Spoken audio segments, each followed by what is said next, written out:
El sector de Ciudad Universitaria, donde se emplaza nuestra facultad, no es uno de los rincones más bellos de Madrid. Se solapan las facultades de la UCM con las de la UPM, dependencias de Fomento con el complejo de Presidencia. Así, coexisten algunos rincones descuidados con otros hipervigilados, perímetros disuasorios con campos de cultivo, almendros que consiguen hacerse camino entre unas ruinas de hormigón, se talan luego para levantar una valla metálica que regule el tránsito. Quienes conocéis esta facultad habréis pasado muchas veces, al bajar desde el metro, al lado de un pequeño camino sin salida que da acceso a una hilera de almacenes. Tal vez ni os habéis fijado bien en los almacenes, son feos, cristales rotos, revestimiento desconchado, pintadas, musgo, manchas de humedad. Dentro de las grietas, entre los ladrillos, anidan colonias de arañas. Hay contenedores y un lavadero de camiones de la basura. Si espiamos lo que hay dentro de los almacenes, encontraremos carros de la compra, cajas, tableros, carretillas, arena, pilas de ladrillos, una escalera, tubos de PVC, cajas de cartón, cajas de la fruta, farolas, estanterías metálicas, arcos de hormigón desgastado, un depósito de sal para las carreteras, un montón de motores, torres de ordenador y bombonas de gas. De hecho, la Facultad de Bellas Artes también posee un almacén, uno de los más estrechos. Contiene varios paneles de un decorado teatral, caballetes de escultor, taquilleros, varios de los cuales llevan la pintada «La queja sin acción no sirve de nada».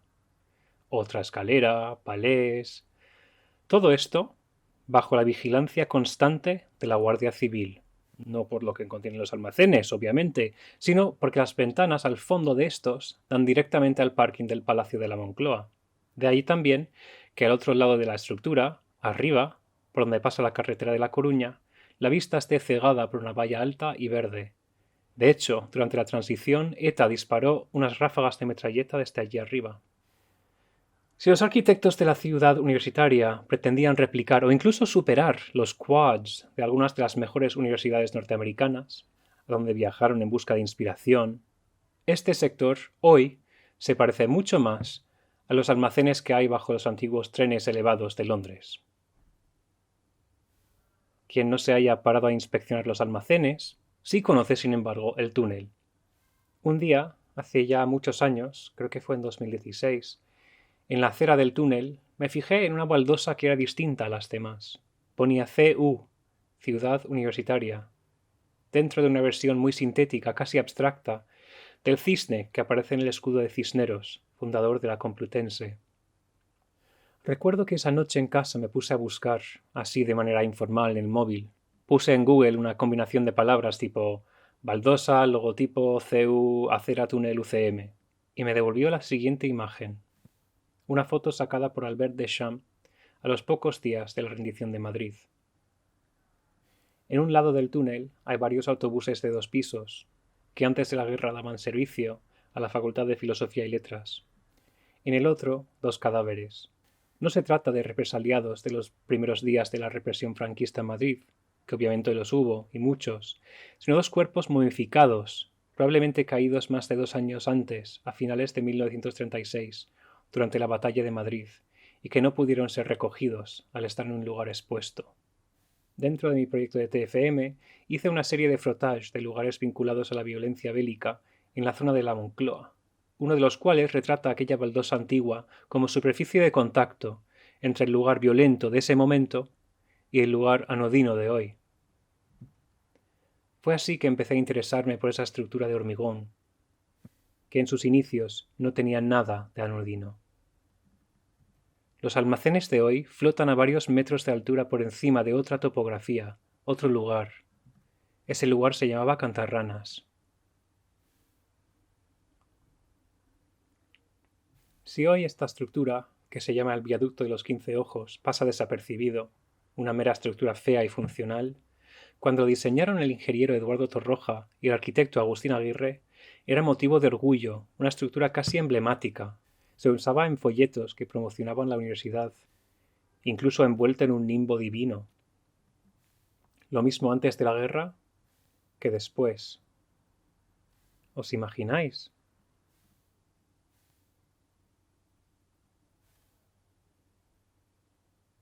Aparecía en revistas de construcción. Asombraba. Y no era la única obra de estas características. Sepultado bajo aquella torre de vigilancia y aquel viñedo, está otro viaducto de Eduardo Torroja, el viaducto del aire, en lo que era el tramo más profundo de la vaguada de Cantarranas. Para entender la escala de este puente, hoy completamente sumergido, aquí van resaltadas las figuras humanas que aparecen en la foto de Alfonso, hecha durante su construcción. Aquel murete bajo y desgastado que vimos al principio, que hoy está delante de Ciencias e Información, es un enorme muro de contención con una escalinata que iba a dar acceso a la vaguada y que iría decorado con una fuente y arcos. En el archivo complutense encontré unos planos topográficos muy detallados del campus, inéditos, hechos justo después de la guerra. Creé un vídeo de animación 3D en el cual buceamos dentro del espacio de rellenado que separa la topografía accidentada de la vaguada en 1939 de la superficie llana de hoy. Un espacio atravesado por las obras de Torroja y con una ambientación semiacuática inspirada en la implicación de Torroja en una macropresa en el Alto Ribagorzana, cuyo embalse anegó varias aldeas durante la misma época en la que las obras de Torroja en Ciudad Universitaria también quedaron sumergidas.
Me fui obsesionando con el enigmático viaducto de los 15 ojos y la figura ideológicamente escurridiza de su ingeniero, Eduardo Torroja. Las fotos, y aún más este dibujo preparatorio que me mostraron en el archivo complutense, me sugerían influencias de quiriquianas y romanas, y el proyecto empezó a encallar en la búsqueda de la influencia, la atribución.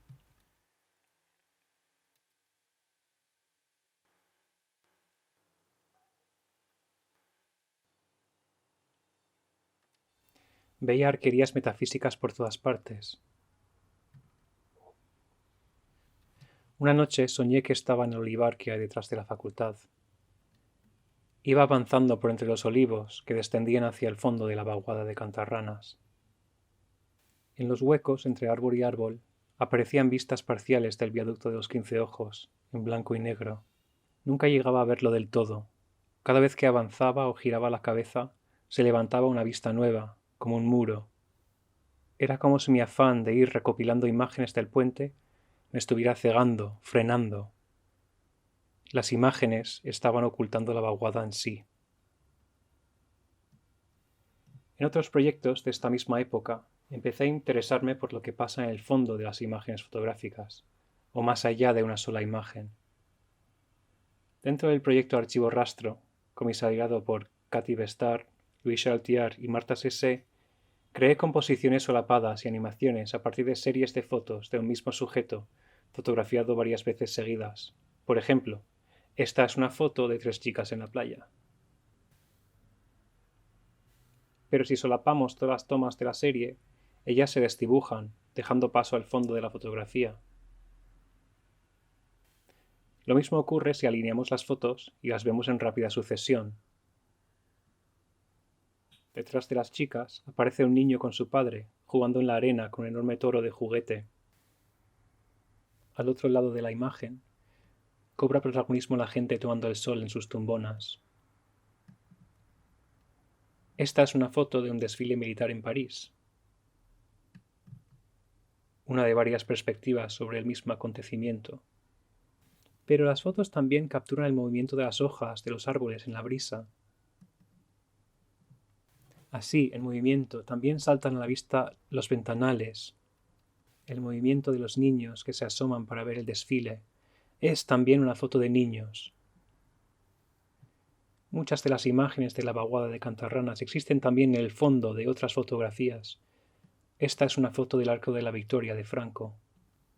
Pero allí, al fondo, se puede rescatar una perspectiva sobre la profunda vaguada en toda su extensión, unos 10 años antes de que fuese rellenado.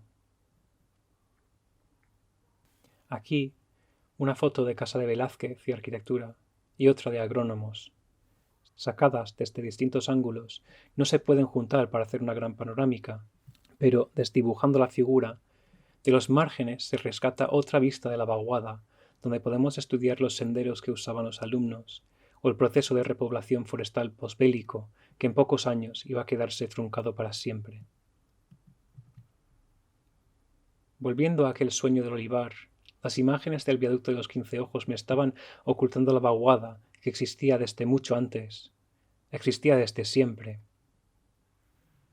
Al visitar por primera vez las obras de la ciudad universitaria, dijo Manuel Azaña que del paisaje bellísimo, dulce, elegante, lo mejor de Madrid, ya no queda nada. Una gran avenida, rasantes nuevas, el horror de la urbanización. En esta foto aérea de aquellas obras vemos cómo, aguas abajo del viaducto, pervive una zona entre boscosa y agrícola. En el arranque del viaducto, a la derecha, había un pinar, al lado de la casa de Velázquez, cuya tala lamenta más de un artículo de prensa de la época.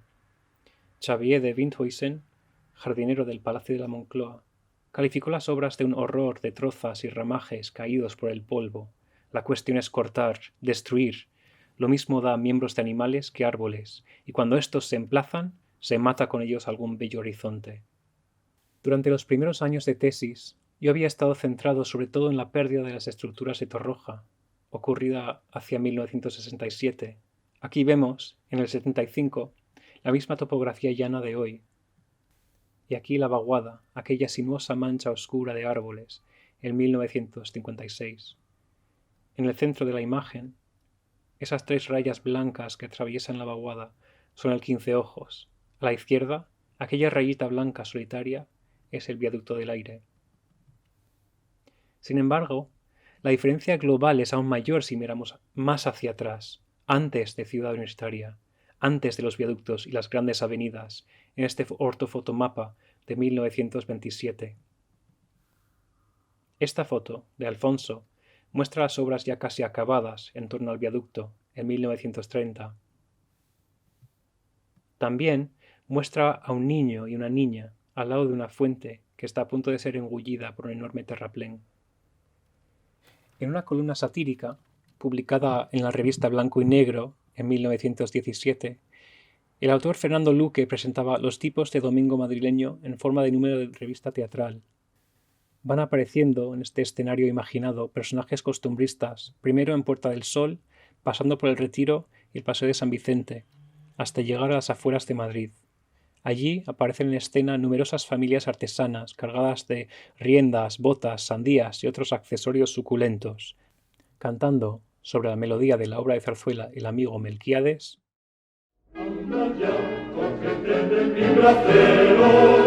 Vámonos, no descarga aquel nublado, ¿qué dirán si me cala el aguacero?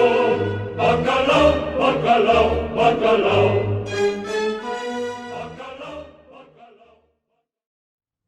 La foto muestra cómo las obras del viaducto engullían esa fuente y ese verde prau. Esta foto, tomada por la aviación franquista, muestra el estado de la ciudad universitaria tras la contienda. En ella aparece esta mancha blanca hacia la izquierda de la imagen. Es la excavación abandonada, primero por falta de fondos y luego definitivamente, debido a la guerra y posguerra, de un poblado neolítico que apareció en el curso de las obras de Ciudad Universitaria. Un cobrador de tranvía aficionado a la arqueología y la paleontología, José Viloria, mientras paseaba una tarde por la finca de la Moncloa con su familia, divisó en el corte de la tierra que estaban abriendo las máquinas unas parábolas de tierra oscura. Eran fondos de cabaña y basureros de un poblado prehistórico, de unos 4.000 años de antigüedad. Logró frenar las obras y comenzó la excavación, a cargo del arqueólogo José Pérez de Barradas. Probablemente se emplazó allí debido a la protección natural que ofrecía el barranco profundo, junto con la abundancia de agua en las inmediaciones. Entre otros surtidores estaba aquella fuente de Cantarranas. En los 60, sobre el lugar del yacimiento ya olvidado, se levantó el anexo de esta facultad y la Corona de Espinas, hoy sede del IPCE, la institución encargada precisamente de velar por el patrimonio español. En el artículo de Barradas, que da cuenta del hallazgo, aparece una foto que nos da una idea de la profundidad de la vaguada en este punto. Este lugar, lejano del centro, al abrigo de la mirada ajena, lo aprovecharon, a finales del XIX, un trío de anarquistas para detonar un prototipo de bomba y luego tomar algún refrigerio a la sombra de un membrillo. En su ensayo The Carrier Bag Theory of Fiction, Ursula K. Le Guin analiza los recursos narrativos a la óptica de la teoría de Elizabeth Fisher de que los primeros inventos del ser humano seguramente no fueron los implementos duros, pétreos, cortantes que, dada su durabilidad, conocemos mejor a través de la arqueología, sino recipientes, cestas, redes, bolsas. Si no, ¿cómo se iba a transportar aquello que se recolectaba o cazaba? Estos recipientes blandos, junto con tejidos, sogas y maderas, se descomponen, dejándonos así con huesos, astas, conchas, puntas de flecha, cuencos de barro. Le Guin conecta este tipo de útiles y saberes, y en concreto el recipiente, con la narrativa. Para ella, la novela es como una bolsa, donde la autora va metiendo detalles que luego, de vuelta en casa, irá sacando, ordenando, modelando, para crear una narración. En esta bolsa cabe cualquier cosa, dice, que te guste, por ser útil, comestible o bello. Cuenta Le Guin que en el relato bolsa cabe el detalle de unas semillas, de una raíz de fibra resistente, de una piedra bonita. Porque, dice, una historia, o la historia, puede ser una serie de gestas heroicas realizadas mediante aquellos útiles que cortan y punzan, pero también puede ser un cúmulo de cosas y hechos que uno va encontrando por el camino. El texto es la bolsa. Sobre estas líneas, de tanto investigar los arcos de Torroja, estaba, sin darme cuenta, llenando la bolsa con otros objetos que me gustaban. Un tranviario arqueólogo que también era historietista socialista. Una fotógrafa alemana, baronesa de origen judío, que se exilió de país en país, retrató las obras de Torroja y se casó con un magnate tejano y acabó sus días predicando el Evangelio desde su salón en Ibiza. Campeonatos de ciclismo. El antro de fósiles de Maruja Mayo. En esta narración, como dice Le Guin, hay cabida para recolectar, como una recolectora prehistórica, abundante avena salvaje y hasta sembrarla, aunque tal tarea parezca a priori carecer de interés frente a la gesta heroica de cazar un mamut. Cabe también cederle protagonismo a los niños. Dice, cantarle al pequeño y escuchar el chiste que quiere contar Ul y observar unos anfibios. And that? What's that? The skeletons of what? In a prehistoric village. Are those their fossils? No, I don't think so. I don't know. Debajo del 15 ojos. Can I see those skeletons again? Yeah. Is it the prehistoric village? And a frog even. Why even a frog? I don't know. Well, you know the creek that went under the 15 ojos are called cantarranas. Yeah, there's a creek on it. You look! What? A fire. And a lizard and a mouse open. Yeah, I'm looking at a mushroom. Yeah, why? I don't know. And a fossil. She called this painting Antro de Fósiles. Fossils, mommy, fossils. Yeah? Wow. And what is that?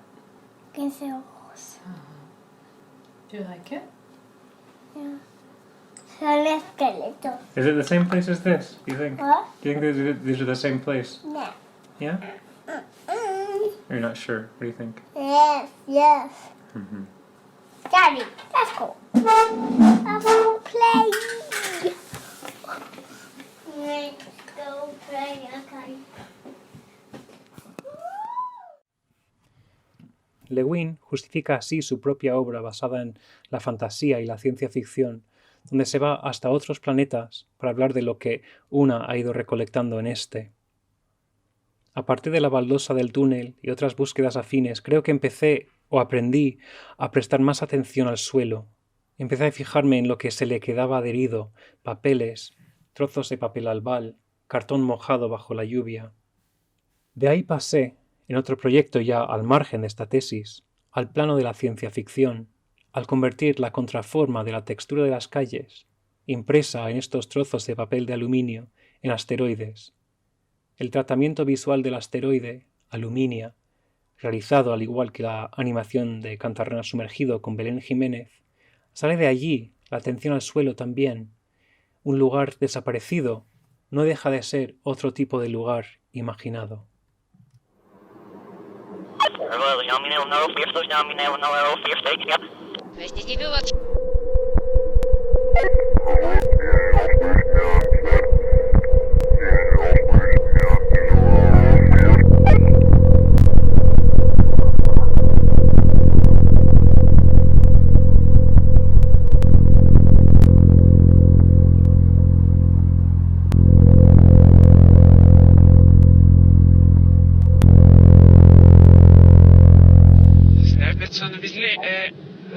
Робити